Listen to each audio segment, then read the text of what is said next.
I've always considered myself rational, a skeptic. My roommate once called me a logical vampire. I sucked the mystery out of everything. Ghosts, tricks of the mind, paranormal, explainable. Superstitions, lazy thinking. But something happened in Dalton Hall that logic can't fix.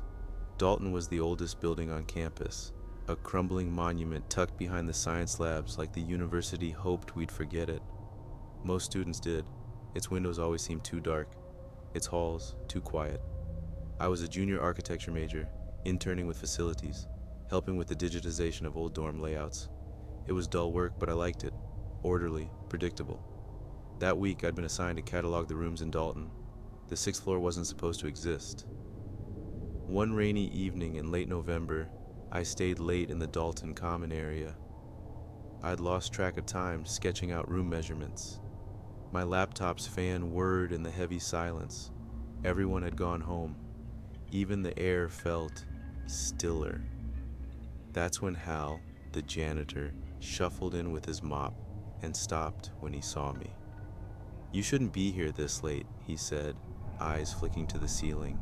I smiled politely. "Just finishing up." His voice dropped.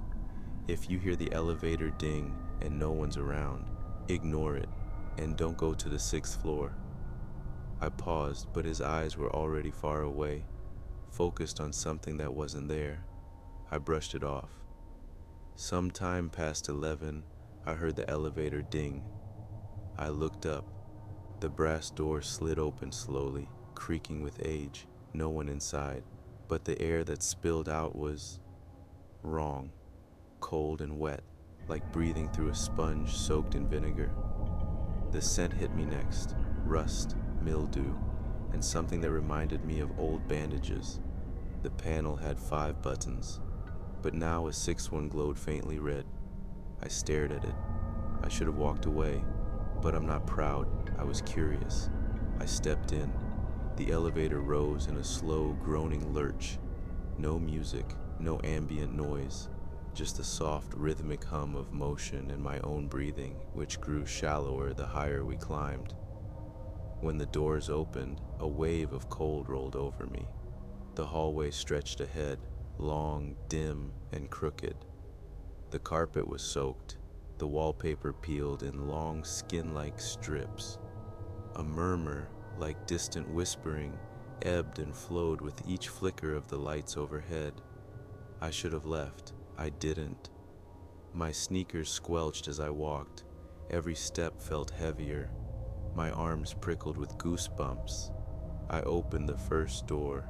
Inside, dust hung in the air like ash. A twin bed lay overturned, springs poking out like ribs. The wallpaper was covered in smudged handprints, all too large, all trailing downward as if someone had been dragged.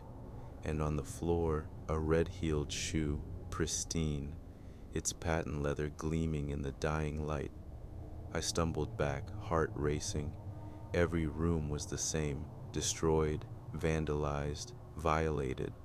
One door opened to a room filled wall to wall with mirrors, but they didn't reflect me, just shadows, movement, things I couldn't name. By the time I reached the end of the hall, I was shaking.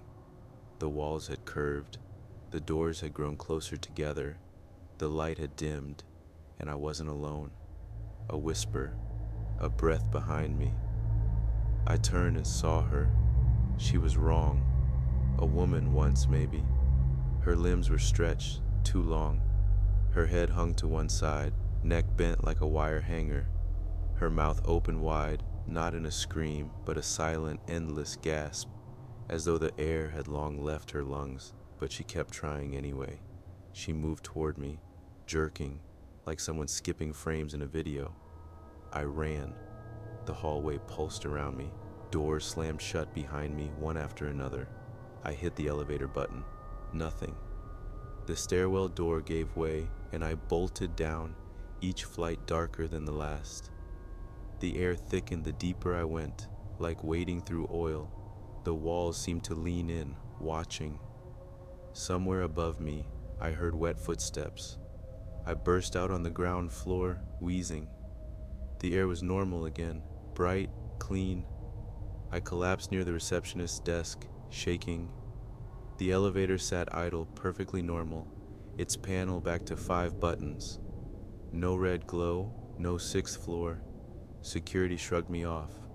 Stress, they said. Sleep deprivation. The next day I returned with Professor Harrow. The 6th floor was gone. A blank concrete shaft between 5 and the roof. I transferred dorms within a week, but something followed me. It started small. Cold spots in my apartment. The elevator in my building occasionally going to a non-existent floor. One night, I found muddy footprints on my carpet, leading from the hallway to my bed. Last night, I woke to the sound of metal groaning.